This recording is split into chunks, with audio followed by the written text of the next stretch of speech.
지금 가족보험재단 저렇게 운영할 수 있구나. 나라를 요즘에 그렇게 느끼고 있습니다. 잠깐만 정리를 해보자면 우선 김윤옥 여사 지금 나온 것만 확인하면 지금 김희중 비서관이 관저 집이죠.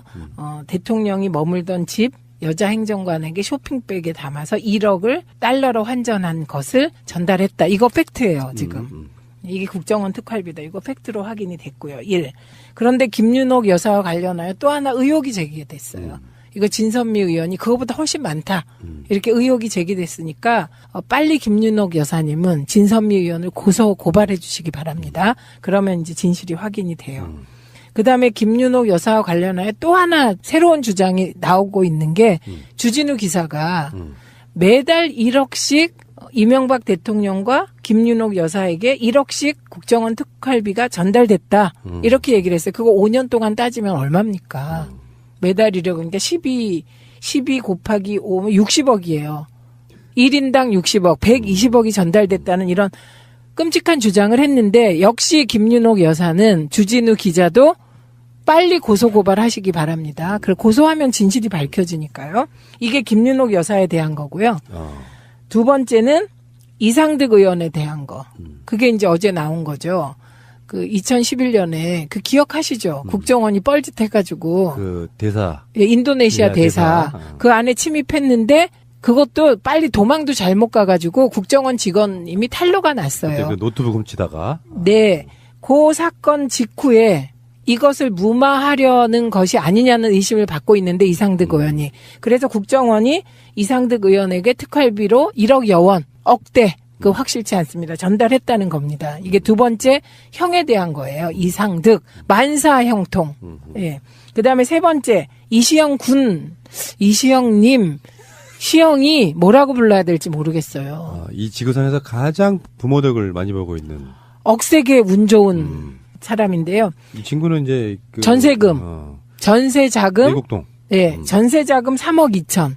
네, 이것을 김백준이 전달한 4억을 가지고 그 중에 3억 2천을 이시영 전세금을 줬다는 건데 얘기하다 보니 엄청 한편 또 부럽기도 하네, 이거. 인생은 딱 옛날에 그 이휘재가 나왔던 일요일 밤에서 네. 어느 쪽으로 선택할 것인지 그래 결정해서 하고 선택하는 나름인 것 같아요. 네. 물론 이제 돈 많은 건 우리가 선택할 수 없어. 이시영은 자기가 선택해서 태어난 게 아니잖아요. 자기 아빠, 자기 엄마가 열심히 부지런히 긁어모은 재산을 지금 사실 이시영이 이렇게 다 덕을 보고 있는 건데. 네. 어쨌거나 어느 쪽 한쪽이든 간에 내 인생의 삶을 택해서 네. 뭐 민주 세력 이런 쪽으로 헌신을 하셨다 그러면 저쪽은 언간 횡심이니까 그냥 꿈도 꾸지 마시고요. 그죠. 그 다음에 네 번째, 5천만 원 건이 있습니다. 관봉 5천만 원. 장진수 전 주무관한테 전달된 관봉 띠가 딱 붙어 있는 5천만 원. 그거를 옛날에 장인이 줬다고 얘기했던 분이 그게 거짓말이었다 이렇게 또 실토를 했어요. 그 5천만 원도 특활비였다는 거예요. 그다음에 MB에 대해서 MB에 대해서는 지금 주진우 기자가 얘기한 매달 1억씩 MB한테도 줬다. 60억 받았다. 이런 주장한 거잖아요. 이 부분뿐만 아니라 이 모든 과정에 개입한 것이 아니냐. 이런 의혹을 받고 있고. 그다음에 내곡동 사저 있잖아요. 그중에 다스에서 줬다는 6억. 그것은 다스 비자금 아니냐. 이런 의혹이 있잖아요. 나머지 돈은 어디서 났니? 지금 이런 의혹들이 일고 있는 거예요. 그래서 이것이 다 국정원 특활비가 아니냐. 근데 제가 그래서 이 얘기를 이렇게 전달하면서 이상한 것은 저보고 또 이쪽에 밝은 제 친구가 아유 붕신 그것뿐이었겠냐? MB가 돈 버는 데는 재주가 기가 막혀요.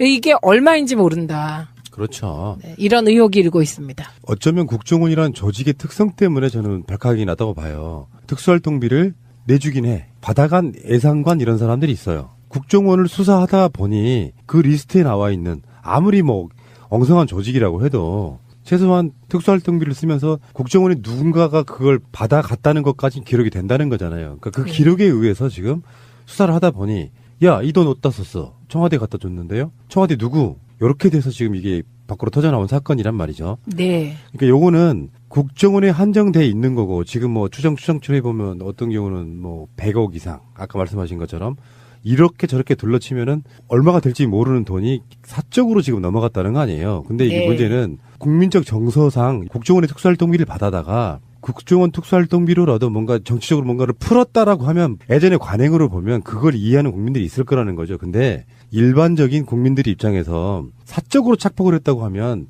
보수 수구 세력 어떤 분들도 그건 이해를 못 하는 거예요. 근데 지금 가짜뉴스 도는 것 중에 그런 거 있잖아요. 특활비를 노무현 대통령은 1,000몇억 쓰고 뭐 누구는 1,000몇억 쓰고 했는데 박근혜는 뭐 36억 썼다고 또 가짜 뉴스를 돌리고 막 이런 짓거리들 하고 있지 않습니까? 네. 지금 이명박 전 대통령이 국정원 특수활동비를 상납받아서 개인적으로 혹은 그 가족들에게 유용했다는 거거든요. 그러니까 명품 뭐 집. 네, 그 국고를 사적으로 유용했다는 의혹입니다, 이게. 그런데 이게, 지금 핵심이 이명박 전 대통령이 인지했냐, 안 했냐요, MB가. 예, MB가 인지했다면, 이건 진짜 이제 차원이 달라지죠, 이 수사가. 그런데 MB가 인지했다고 보는 거예요. 왜? 김주성 전 국정원 기조실장이 MB에게 말하자면 이런 식으로 돈 쓰면 큰일 납니다. 카카. 이랬다는 거 아닙니까? 그 사람도 이명박이 국정원에 심은 측근 네. 중에 한 명이 됩니다. 그건 누가 심었냐? 이상득 사람이에요. 김주성이. 그렇기 때문에 만사 형통. 네, 이게 맞는 거고요. 그런데 지금 자유한국당과 MB 쪽에서 그러면 노무현 김대중 대통령은 국정원 특활비 안 썼겠느냐? 이렇게 얘기하는 거잖아요. 안 썼겠느냐? 그러니까 증거 제시 하나도 안 하고 그러니까 이종찬 전 DJ 때 국정원장이 DJ가 그거 하지 말래서 우리 안 받았었다. 네. 이렇게 증언했습니다. 그다음에 노무현 전 대통령은 사실 돈 문제에 관한 한 거의 결벽증 수준이었죠. 그 노무현 전 대통령뿐만 아니고 문재인, 이호철 뭐 당시에 참모들이 전부 그랬습니다. 예, 그런데 노무현 전 대통령이 국정원 특활비를 상납받았다는 증거나 이런 거 하나도 없이 막연하게 받았을 거다. 그러니까 그때 것도 뒤지자고 하는데 여기엔 결정적인 트릭이 있습니다. 지금 MB는 조사 가능한 사람이잖아요. 그래서 MB의 인지 여부를 검찰이 수사할 수 있지만 DJ나 노무현 전 대통령은 서거하셨어요. 서거하셨기 때문에 검찰이 수사를 한들 이거는 수사가 진행이 될 수가 없어요. 이거를 누가 제일 아냐? 자유한국당이 가장 잘 알아요.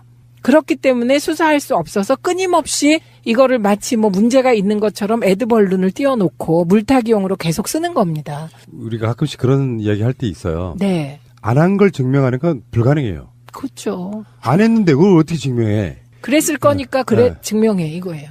그래서 국정원에서 확실하게 그런 입장을 밝힐 필요도 있다고 생각해요. 검찰이든. 조사해본 결과 민주정부 때는 그러한 사실이 없었다라든지 있었으면 어떤 용도로 어떻게 썼다라든지 이런 걸 발표해 주는 거 저는 맞다고 생각해요. 그러면 그건 이제 수사를 해야 되는 건데 국정원에서도 조사는 해야 되는 거잖아요.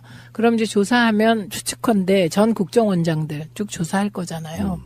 의미가 없는 조사인 거죠. 근데 얼마나 그 답답하면 힐링푸 그렇게 얘기하시겠어요. 실제로 우리가 이렇게 의원님하고 저랑 이렇게 방송하면서도 항상 뭐 가끔씩 하는 이야기지만 세력이 달라서 그렇다니까요. 물론 이쪽 사람들 중에 뭐 아주 깨끗한 사람만 있는 건 아니겠지만 전체적인 물은 그런 건 범죄라고 이미 인식하는 정권의 어떤 마인드와 뭐 그 눈먼 돈 뭐 가져다가 그냥 사적으로 쓰지. 아니 어떤 사람이 그 국정원 특수활동 받아다가 뭐 명품 사고 집값 내는 데 쓰고 근데 그건 명품 샀는지는 아직은 라고 이야기를 하고 있잖아요 지금. 사실 확인이 되겠죠. 고발했으니까 김윤옥 여사가 신속히 고발했는데 왜 주진우 고발 안 하세요?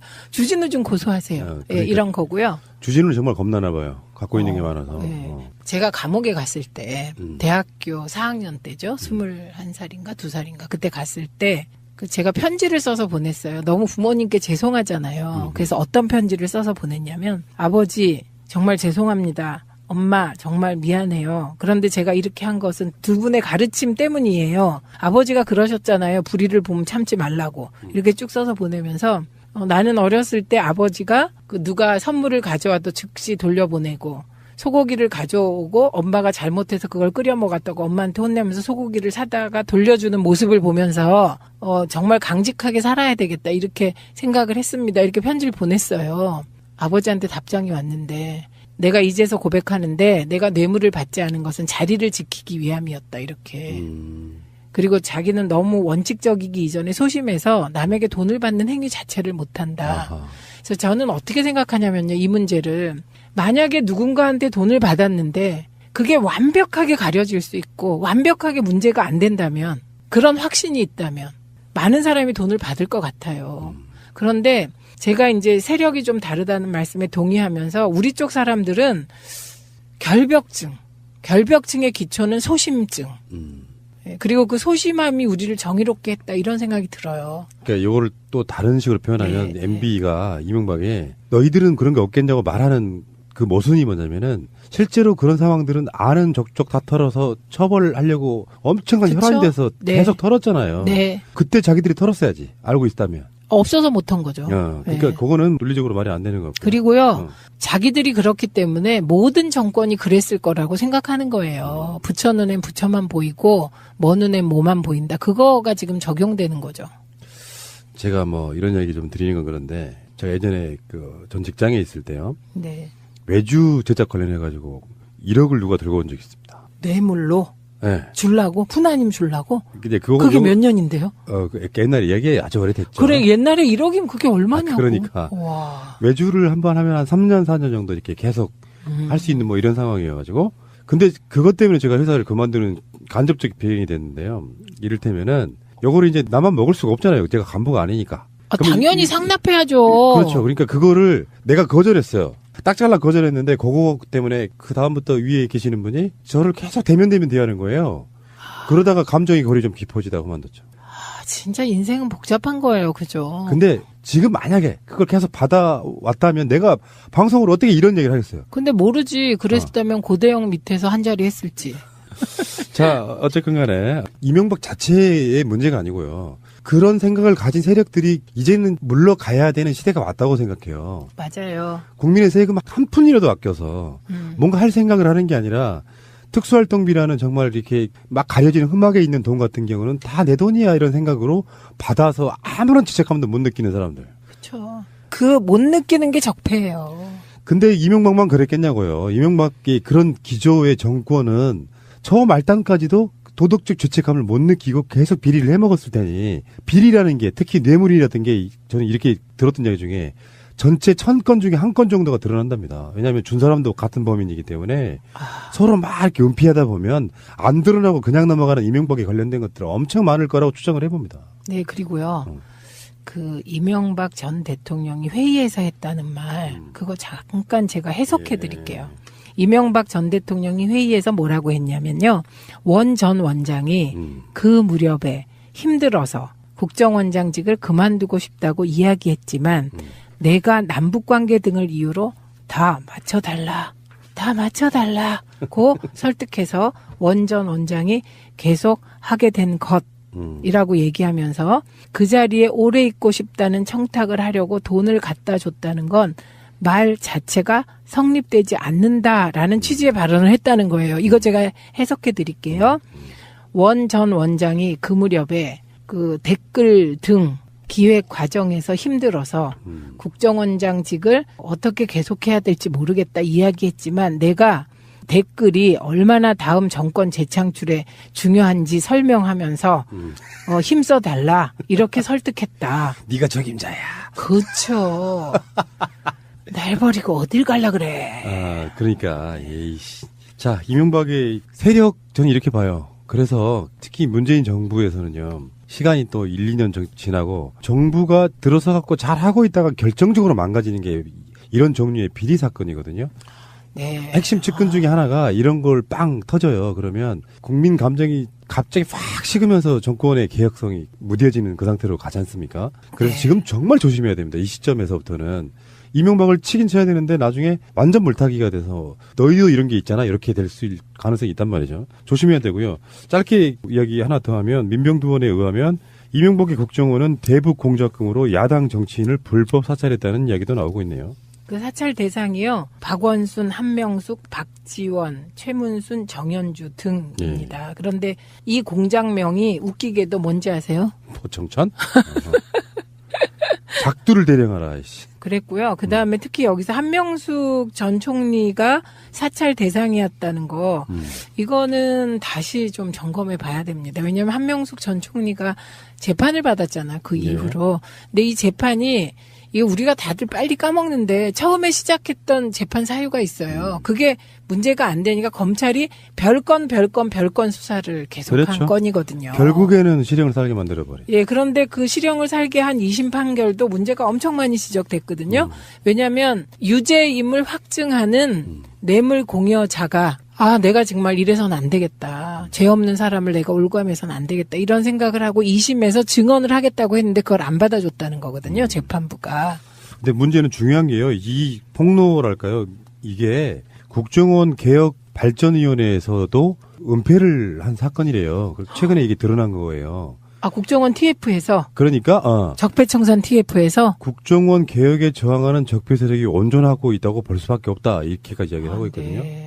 왜 은폐를 했느냐 생각해 보면은 관련자가 있다는 거죠.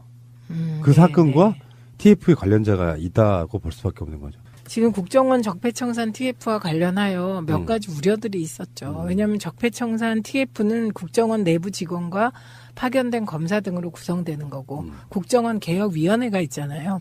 근데 국정원 개혁위원회에 나름 전문적인 외부 인사가 들어가는데 외부인이잖아요.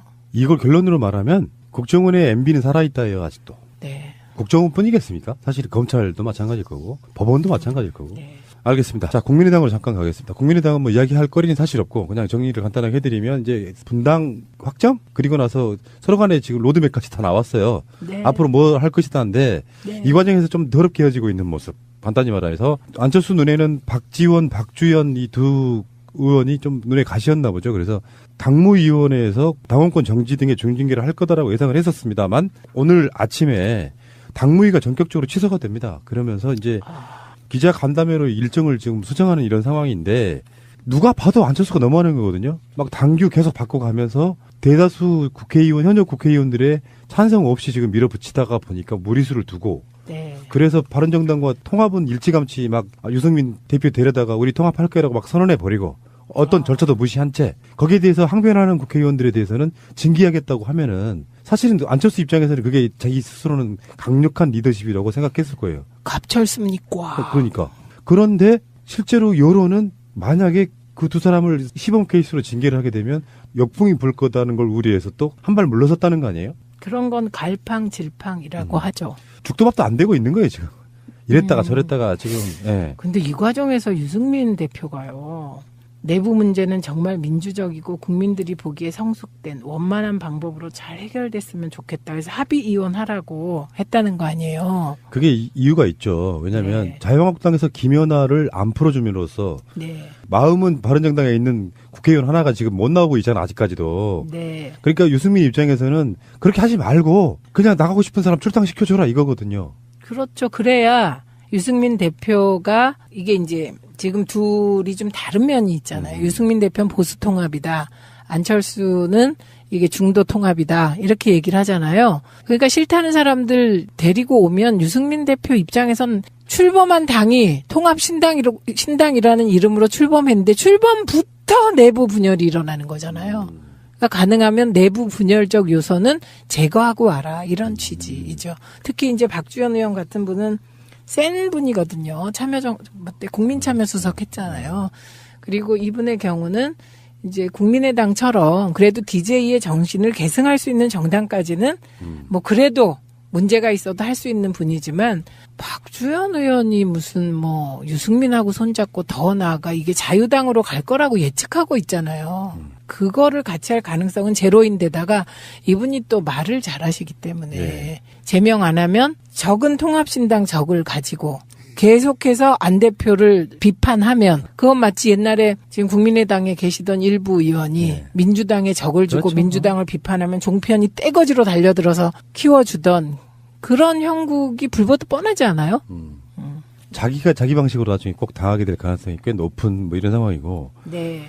그러니까 안철수는 제가 오죽했으면 오늘 나간 방송에서는 괴물이 되어가는 안철수라고 표현했거든요.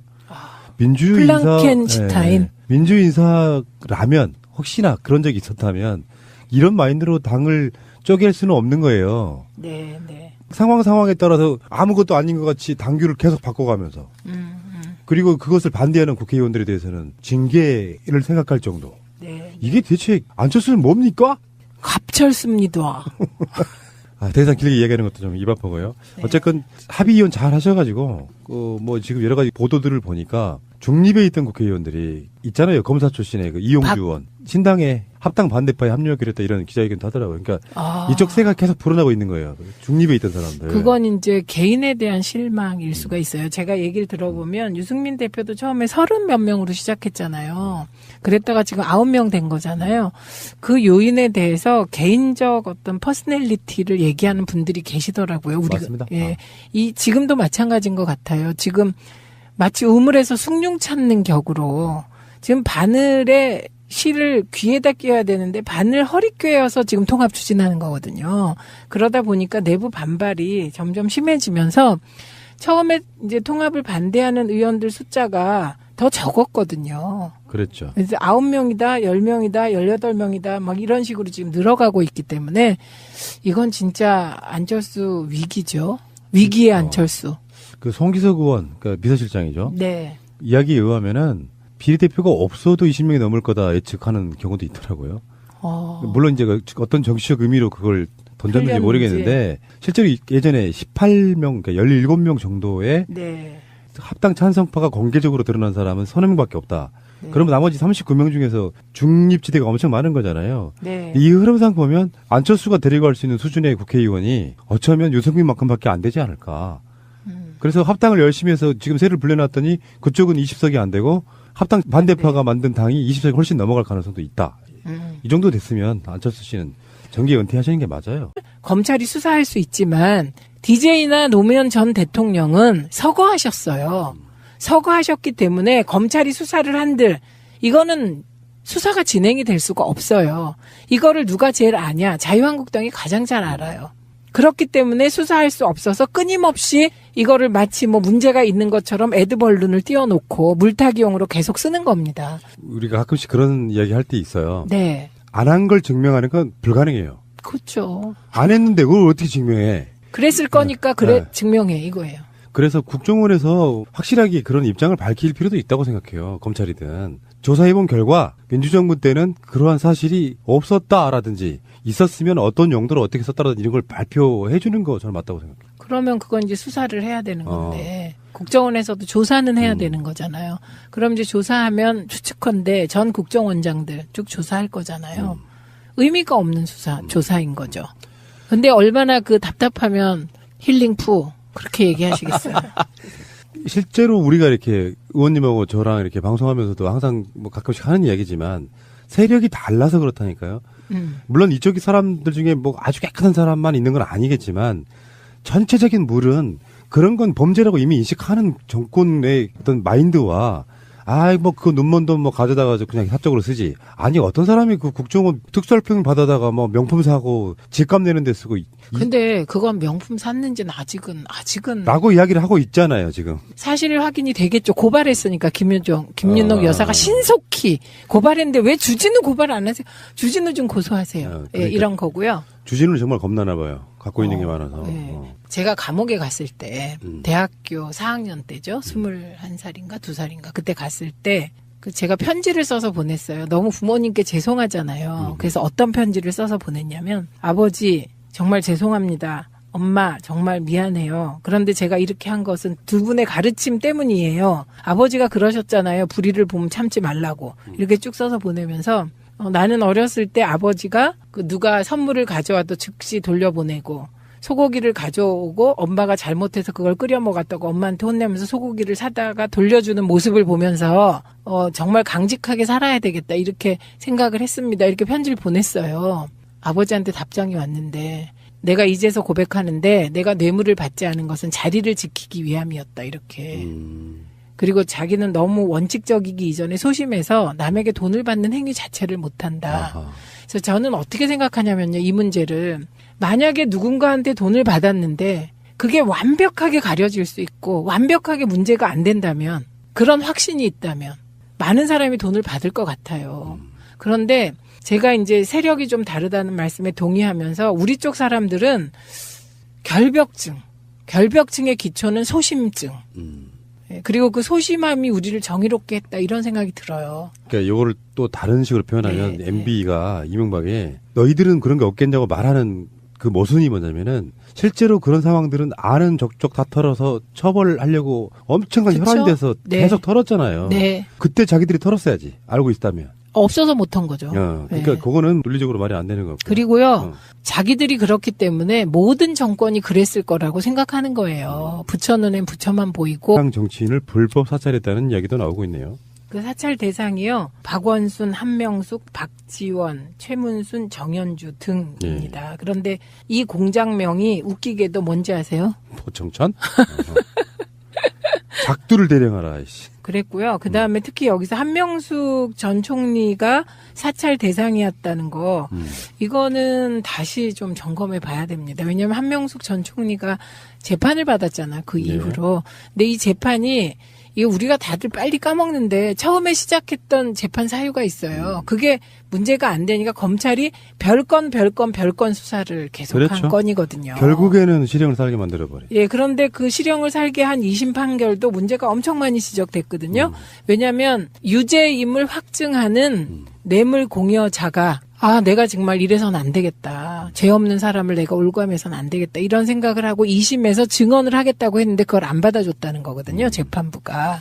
근데 문제는 중요한 게요. 이 폭로랄까요?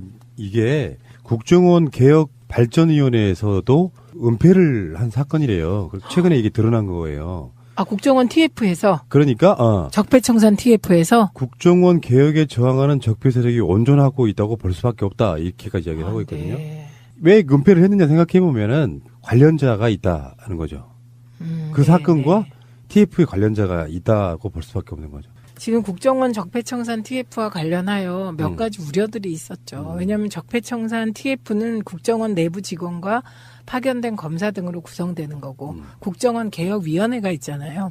근데 국정원 개혁위원회에 나름 전문적인 외부 인사가 들어가는데 외부인이잖아요. 이걸 결론으로 말하면 국정원의 MB는 살아있다예요, 아직도. 네. 국정원뿐이겠습니까? 사실 검찰도 마찬가지일 거고 법원도 마찬가지일 거고. 네. 알겠습니다. 자, 국민의당으로 잠깐 가겠습니다. 국민의당은 뭐 이야기할 거리는 사실 없고 그냥 정리를 간단하게 해드리면 이제 분당 확정? 그리고 나서 서로 간에 지금 로드맵까지 다 나왔어요. 네. 앞으로 뭐 할 것이다인데 네. 이 과정에서 좀 더럽게 헤어지고 있는 모습. 간단히 말해서 안철수 눈에는 박지원, 박주현 이 두 의원이 좀 눈에 가시였나 보죠. 그래서 당무위원회에서 당원권 정지 등의 중징계를 할 거다라고 예상을 했었습니다만 오늘 아침에 당무위가 전격적으로 취소가 됩니다. 그러면서 이제 기자 간담회로 일정을 지금 수정하는 이런 상황인데 누가 봐도 안철수가 너무하는 거거든요. 막 당규 계속 바꿔가면서 대다수 국회의원, 현역 국회의원들의 찬성 없이 지금 밀어붙이다가 보니까 무리수를 두고 네. 그래서 바른정당과 통합은 일찌감치 막 유승민 대표 데려다가 우리 통합할 거라고 막 선언해 버리고 어떤 절차도 무시한 채 거기에 대해서 항변하는 국회의원들에 대해서는 징계하겠다고 하면은 사실은 안철수 입장에서는 그게 자기 스스로는 강력한 리더십이라고 생각했을 거예요. 갑철습니까? 그러니까. 그런데 실제로 여론은 만약에 그 두 사람을 시범 케이스로 징계를 하게 되면 역풍이 불 거다는 걸 우려해서 또 한 발 물러섰다는 거 아니에요? 그런 건 갈팡질팡이라고 하죠. 죽도 밥도 안 되고 있는 거예요, 지금. 이랬다가 저랬다가 지금, 예. 근데 이 과정에서 유승민 대표가요. 내부 문제는 정말 민주적이고 국민들이 보기에 성숙된 원만한 방법으로 잘 해결됐으면 좋겠다. 그래서 합의 이혼하라고 했다는 거 아니에요. 그게 이유가 있죠. 왜냐하면 네. 자유한국당에서 김연아를 안 풀어줌으로써 네. 마음은 바른정당에 있는 국회의원 하나가 지금 못 나오고 있잖아, 아직까지도. 네. 그 중에 다스에서 줬다는 6억. 그것은 다스 비자금 아니냐. 이런 의혹이 있잖아요. 나머지 돈은 어디서 났니? 지금 이런 의혹들이 일고 있는 거예요. 그래서 이것이 다 국정원 특활비가 아니냐. 근데 제가 그래서 이 얘기를 이렇게 전달하면서 이상한 것은 저보고 또 이쪽에 밝은 제 친구가 아유 붕신.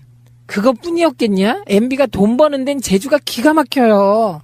이게 얼마인지 모른다. 그렇죠. 네, 이런 의혹이 일고 있습니다. 어쩌면 국정원이라는 조직의 특성 때문에 저는 발칵이 나다고 봐요. 특수활동비를 내주긴 해. 받아간 예산관 이런 사람들이 있어요. 국정원을 수사하다 보니 그 리스트에 나와 있는 아무리 뭐 엉성한 조직이라고 해도 최소한 특수활동비를 쓰면서 국정원의 누군가가 그걸 받아갔다는 것까지 기록이 된다는 거잖아요. 그러니까 그 기록에 의해서 지금 수사를 하다 보니 야, 이 돈 어디다 썼어? 청와대 갖다 줬는데요? 청와대 누구? 이렇게 돼서 지금 이게 밖으로 터져나온 사건이란 말이죠. 네. 그러니까 요거는 국정원에 한정돼 있는 거고 지금 뭐 추정치해 보면 어떤 경우는 뭐 100억 이상 아까 말씀하신 것처럼 이렇게 저렇게 둘러치면은 얼마가 될지 모르는 돈이 사적으로 지금 넘어갔다는 거 아니에요. 근데 이게 네. 문제는 국민적 정서상 국정원의 특수활동비를 받아다가 국정원 특수활동비로라도 뭔가 정치적으로 뭔가를 풀었다라고 하면 예전에 관행으로 보면 그걸 이해하는 국민들이 있을 거라는 거죠. 근데 일반적인 국민들 입장에서 사적으로 착복을 했다고 하면 보수 수구 세력 어떤 분들도 그건 이해를 못 하는 거예요. 근데 지금 가짜뉴스 도는 것 중에 그런 거 있잖아요. 특활비를 노무현 대통령은 1000몇억 쓰고 뭐 누구는 1000몇억 쓰고 했는데 박근혜는 뭐 36억 썼다고 또 가짜 뉴스를 돌리고 막 이런 짓거리들 하고 있지 않습니까? 네. 지금 이명박 전 대통령이 국정원 특수활동비를 상납받아서 개인적으로 혹은 그 가족들에게 유용했다는 거거든요. 그러니까 명품 뭐 집. 네, 그 국고를 사적으로 유용했다는 의혹입니다, 이게. 그런데 이게, 지금 핵심이 이명박 전 대통령이 인지했냐, 안 했냐요, MB가. 예, MB가 인지했다면, 이건 진짜 이제 차원이 달라지죠, 이 수사가. 그런데 MB가 인지했다고 보는 거예요. 왜? 김주성 전 국정원 기조실장이 MB에게 말하자면 이런 식으로 돈 쓰면 큰일 납니다. 카카. 이랬다는 거 아닙니까? 그 사람도 이명박이 국정원에 심은 측근 네. 중에 한 명이 됩니다. 그건 누가 심었냐? 이상득 사람이에요. 김주성이. 그렇기 때문에 만사 형통. 네, 이게 맞는 거고요. 그런데 지금 자유한국당과 MB 쪽에서 그러면 노무현 김대중 대통령은 국정원 특활비 안 썼겠느냐? 이렇게 얘기하는 거잖아요. 안 썼겠느냐? 그러니까 증거 제시 하나도 안 하고 그러니까 이종찬 전 DJ 때 국정원장이 DJ가 그거 하지 말래서 우리 안 받았었다. 네. 이렇게 증언했습니다. 그다음에 노무현 전 대통령은 사실 돈 문제에 관한 한 거의 결벽증 수준이었죠. 그 노무현 전 대통령뿐만 아니고 문재인, 이호철 뭐 당시에 참모들이 전부 그랬습니다. 예, 그런데 노무현 전 대통령이 국정원 특활비를 상납받았다는 증거나 이런 거 하나도 없이 막연하게 받았을 거다. 그러니까 그때 것도 뒤지자고 하는데 여기엔 결정적인 트릭이 있습니다. 지금 MB는 조사 가능한 사람이잖아요. 그래서 MB의 인지 여부를 지금 가족보험재단 저렇게 운영할 수 있구나. 나라를 요즘에 그렇게 느끼고 있습니다. 잠깐만 정리를 해보자면 우선 김윤옥 여사 지금 나온 것만 확인하면 지금 김희중 비서관이 관저 집이죠. 대통령이 머물던 집 여자 행정관에게 쇼핑백에 담아서 1억을 달러로 환전한 것을 전달했다. 이거 팩트예요, 지금. 이게 국정원 특활비다. 이거 팩트로 확인이 됐고요. 1. 그런데 김윤옥 여사와 관련하여 또 하나 의혹이 제기됐어요.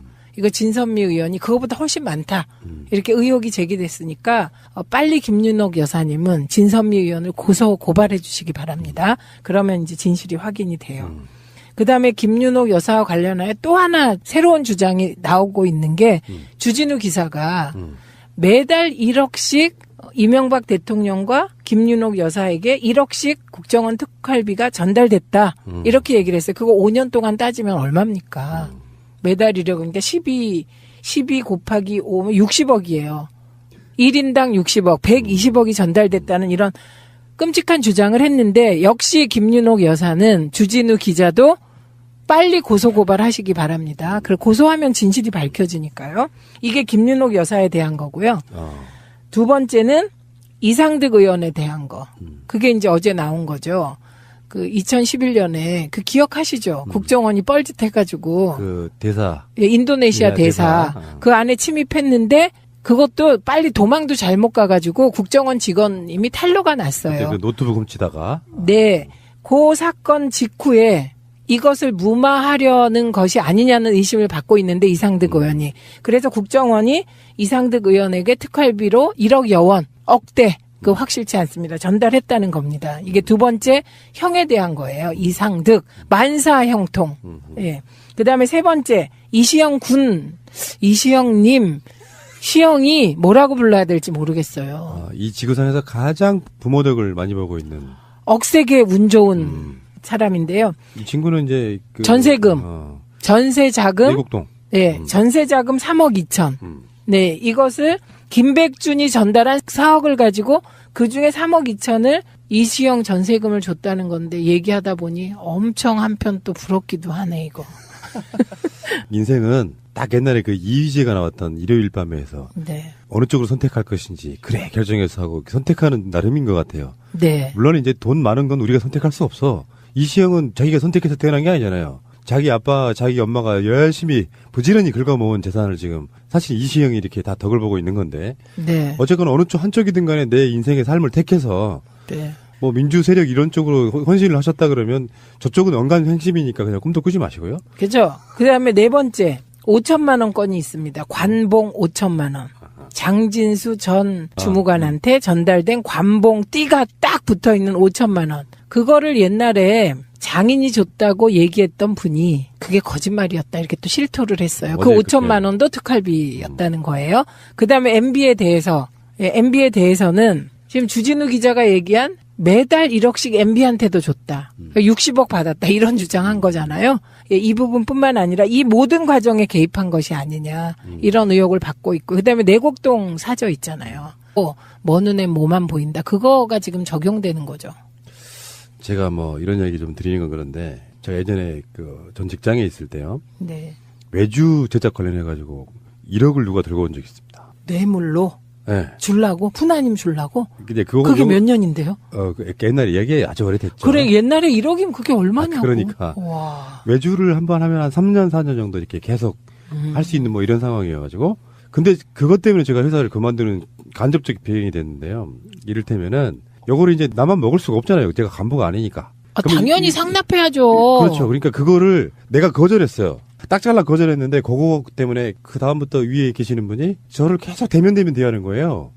그러다가 감정이 거리 좀 깊어지다가 그만뒀죠. 진짜 인생은 복잡한 거예요. 그죠? 근데 지금 만약에 그걸 계속 받아왔다면 내가 방송으로 어떻게 이런 얘기를 하겠어요? 근데 모르지. 그랬다면 고대영 밑에서 한 자리 했을지. 자, 어쨌건 간에 이명박 자체의 문제가 아니고요. 그런 생각을 가진 세력들이 이제는 물러가야 되는 시대가 왔다고 생각해요. 맞아요. 국민의 세금 한 푼이라도 아껴서 뭔가 할 생각을 하는 게 아니라 특수활동비라는 정말 이렇게 막 가려지는 흠막에 있는 돈 같은 경우는 다 내 돈이야 이런 생각으로 받아서 아무런 죄책감도 못 느끼는 사람들. 그렇죠. 그 못 느끼는 게 적폐예요. 근데 이명박만 그랬겠냐고요. 이명박이 그런 기조의 정권은 처음 말단까지도 도덕적 죄책감을 못 느끼고 계속 비리를 해먹었을 테니 비리라는 게 특히 뇌물이라든 게 저는 이렇게 들었던 이야기 중에 전체 1000건 중에 한 건 정도가 드러난답니다. 왜냐하면 준 사람도 같은 범인이기 때문에 서로 막 이렇게 은폐하다 보면 안 드러나고 그냥 넘어가는 이명박에 관련된 것들은 엄청 많을 거라고 추정을 해봅니다. 네, 그리고요. 그 이명박 전 대통령이 회의에서 했다는 말 그거 잠깐 제가 해석해 드릴게요. 이명박 전 대통령이 회의에서 뭐라고 했냐면요.